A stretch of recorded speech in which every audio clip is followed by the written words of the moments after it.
Every 2 years at National Convention, we report to you on the state of the enterprise. In the past, this was done with speeches, but this year, in addition to a written report, our 3 board chairs sat down to record their thoughts on what they and our sisters have accomplished and how that benefits you, our members. In doing so, we can share their insights not only with those attending convention, but also with all the Alpha Chi Omegas who visit our website. Entering my 5th year as Executive Director, it's been my privilege to work with thousands of real strong women. Our 3 board chairs, National President Marcia Grady, National Housing Corporation President Aggie Steiner, and Foundation Chair Ann Hallowell are 3 of the strongest. The priorities they've helped us set and the accomplishments they've helped us realize are truly remarkable. By working together toward shared goals with coordinated strategy, they've truly united our 3 corporations into one thriving enterprise. I'd have to say this has been an exciting 2 years. Every term that I've been on the council has tended to build on the prior term, and now that we've got our strategic plan in place, everything builds on the strategic plan. But this has been a great 2 years for things actually coming to fruition, things that we've been working on for years actually starting to happen and to be rolled out to our members. We are leaving with a slight profit. We are leaving revenue neutral. We no longer have the extended or expansive debt that we had. We have worked strategically and focused on developing those relationships with our local LHCs.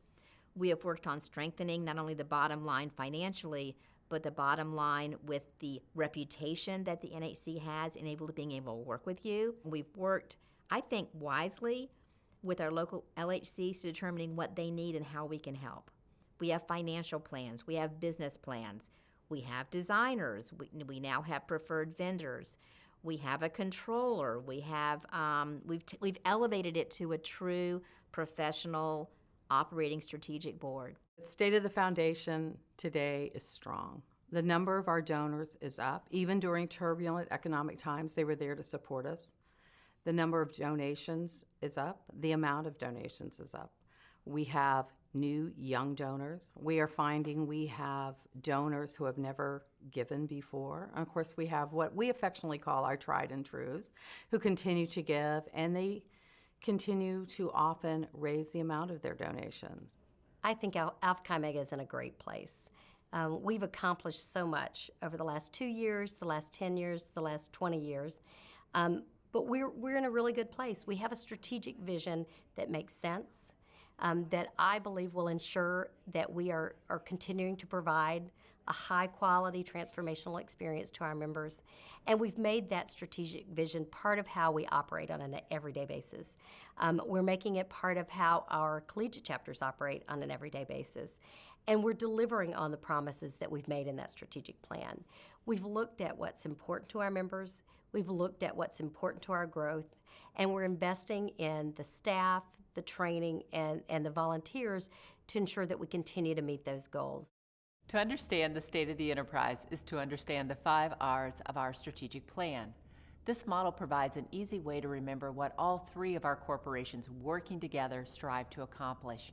In a nutshell, we're concerned about relevance, how well we're able to change and adapt for each new generation of women, reputation, the quality of our character and how we're perceived by others, recruitment and retention, in other words, getting new members and keeping those members engaged throughout their college years and beyond. And finally, resources, human and fiscal, because we can't do any of this without the financial power and the power of real, strong women.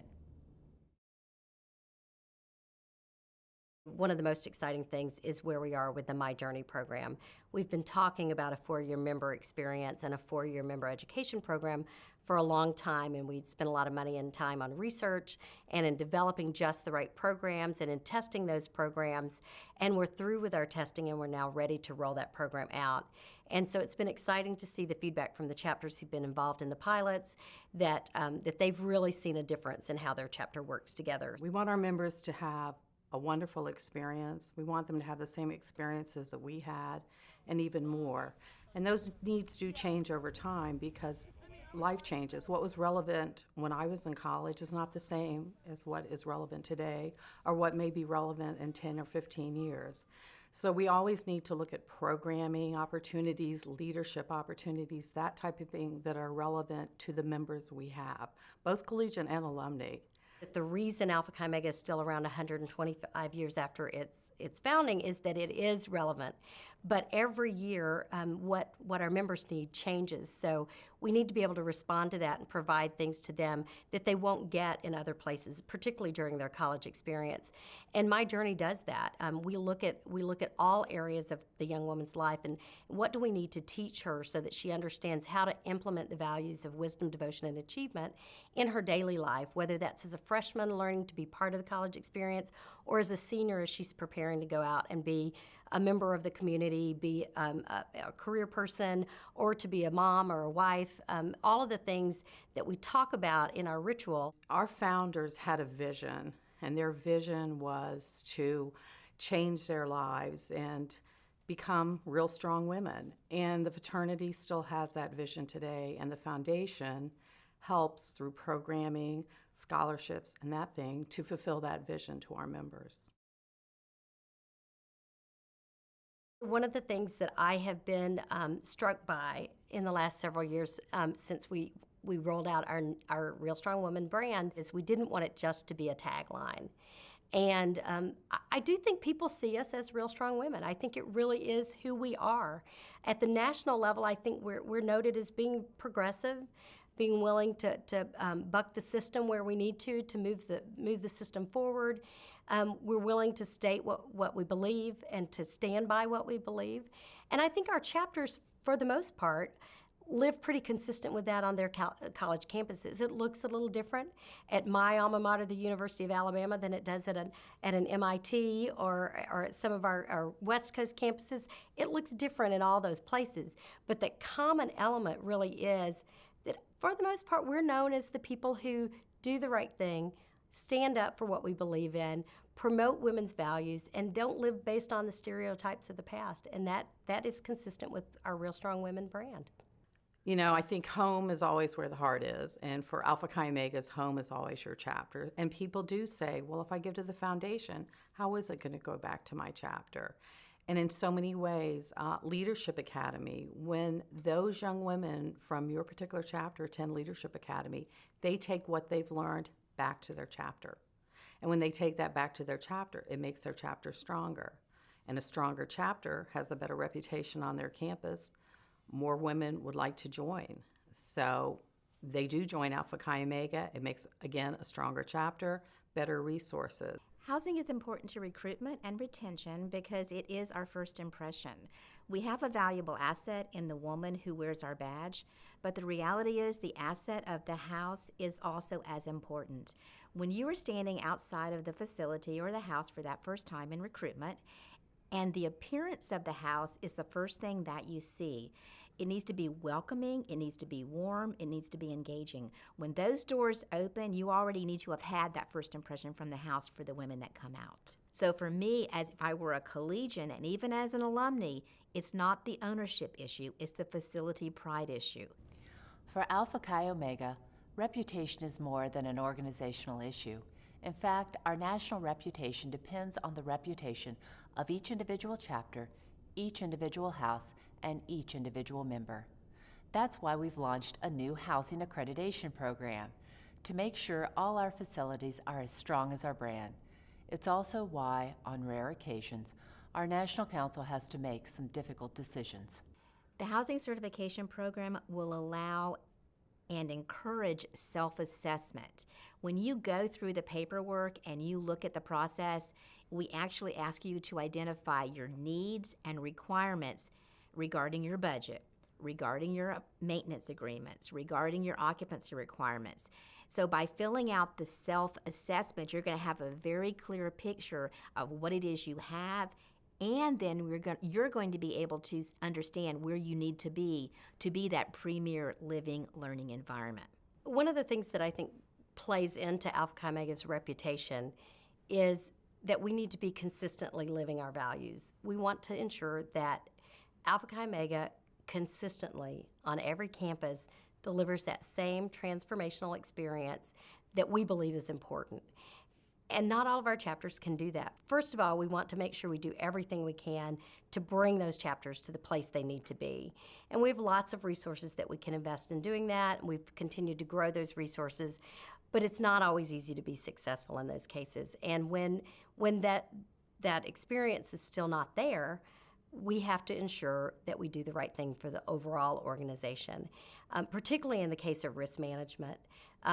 A chapter that doesn't live up to our values and our expectations in the area of risk management is not only not providing the Alpha Chi Omega experience, but it also may be an unsafe environment for those women who are present in the chapter. It's the most difficult thing a national council has to do to make the decision to close a chapter. We value every one of our chapters just like we value all of our members. But at some point, the national council has to do what's best for the entire organization. We've seen tremendous growth during the past 2 years. Our extension efforts have been remarkably successful.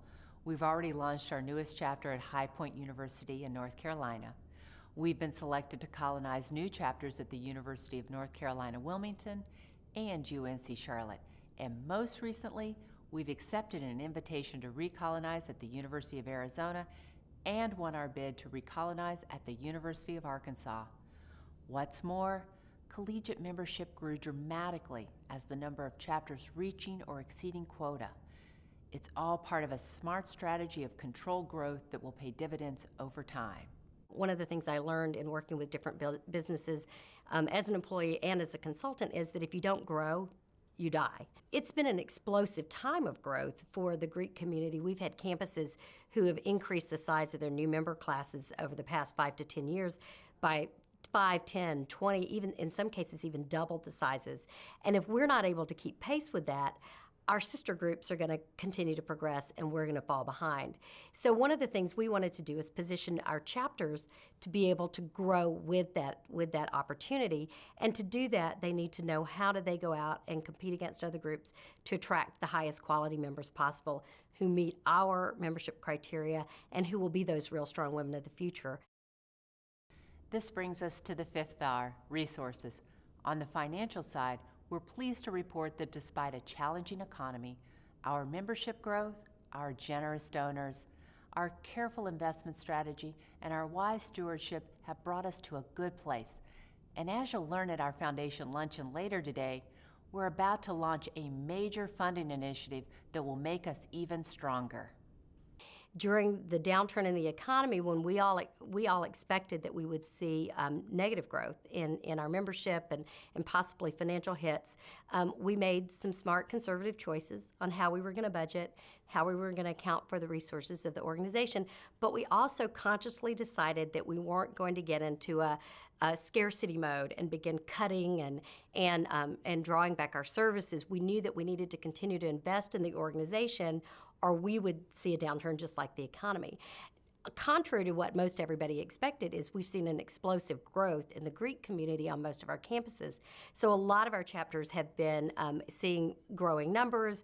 Our membership numbers have continued to grow, and that's allowed us to have resources to invest in those programs that we know we need to have in order to keep the organization moving forward. For the first time in a long time, we're seeing a little light at the end of the tunnel. The economy is still not where we would hope it to be nationwide, but the balance sheet for the NHC is showing a very slight profit, and we're proud of that. We have worked very hard on the financial side of the business plan for Alpha Chi Omega's NHC. We have 10-year out models for renovations and funding of maintenance programs. That 10 years ago was unheard of, and for the next 10 years it's taken care of. Now, do we have enough money in the bank to fund those things? No. Do we have plans in place to assist with that funding? Absolutely. You know, I'm a donor to the foundation too, and I want to make sure my dollars are being used wisely, and that's done in various ways. Our Board of Trustees takes very seriously their fiduciary responsibility. We have discussions at each meeting about budget issues and expenses and income, that type of thing. We also have an audit committee, which is made up of members of each of the boards. And not only do we look at the audit for our own respective entity, but also for the other two boards. And I'm very pleased to say that all 3 boards have had clean audits for the past year. So that's a wonderful accomplishment. The beauty of the NHC is that our overall business model, for the first time this year, we set aside a line item on our budget, $50,000 for new housing initiatives. That's exciting. That's the first time we've ever been able to do that. Now, will $50,000 build a new house? Absolutely not. Will it decorate one? Oh, perhaps, depending on what's really going in there. But we at least have met the reality or understood that the business plan for the NHC will continue to include money set aside for new houses, new initiatives, colonizations, and we're quite excited about that. Of course, human resources play a vital role in our organization as well, and by that we mean volunteers. On that front, the past 2 years have paid remarkable dividends.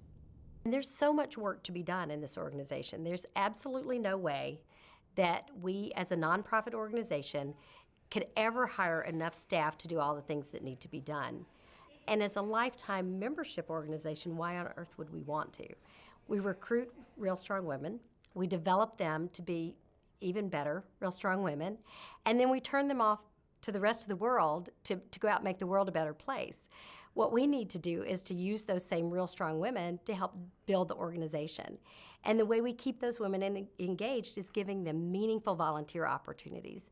So I think we've done a great job over the last several years of beginning to re-implement and reinvigorate our volunteer structure, looking for better ways to support local chapter advisors and ways to supplement areas where those people don't live right by a collegiate chapter, but also providing different project-oriented opportunities, opportunities that can be done remotely and virtually, so that we can involve alumni at different phases of their lives that live in different parts of the country that have different skills, so that we can kind of meet them where they are and provide an experience that allows them to give back, but in a way that makes sense for them. This past 2 years, we have expanded our volunteer opportunities within housing. We now have a volunteer director of housing and a volunteer house corporation chairman. The exciting part is these are volunteers. These are the local women who are in the trenches, who visit the houses every day. I don't have the luxury of getting on a plane or getting in a car and going to every collegiate chapter, nor would that be where the money is best spent. The money needs to be best spent locally by the women for those needs that they determine. Over the past year, we had the opportunity to reorganize our staff a bit and really strategically think about the best way to use these women to relate to our donors. And these women are going out and they're meeting with our donors. They're learning about them. They're learning their Alpha Chi story. They're learning why Alpha Chi Omega is important to them. And the trustees, we've been doing the same thing. And we really have a lot of foundation volunteers now. We have our volunteers that work on our various committees, our grants committee, our scholarships committee. These women have a tough job. They have to sit down and review all of those applications, and there are a lot, as I mentioned, and award those grants. We have women that work on our member assistance committee, and these are grants for sisters in need, which is a very important aspect of what we do as sisters. And then we have our foundation volunteers who work on the state or regional level, and they really are our connection to those local alum chapters. They educate them about the foundation. They're there to do presentations. They're really out in the public for us when we can't be there. So it's been a great time. I think we have the staff we need. We've brought back our volunteer corps, so we have resources to provide to chapters that we didn't have 4 years ago, and things are in a good place. Our board chairs, board members, and staff are so grateful for the help of our members, donors, and volunteers. We literally could not do it without you.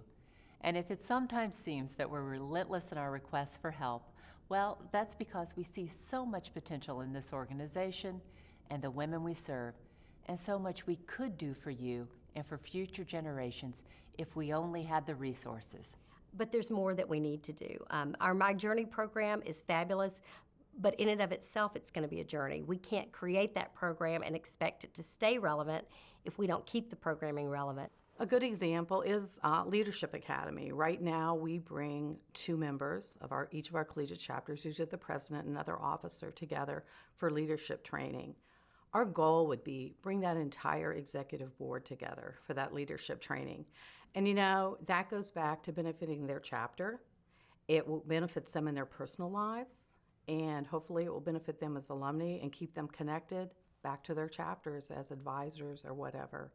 So there's just so much more we can do. The opportunity is there, and we want to be able to take those opportunities. If you look at some recent studies about university housing, the costs continue to go up.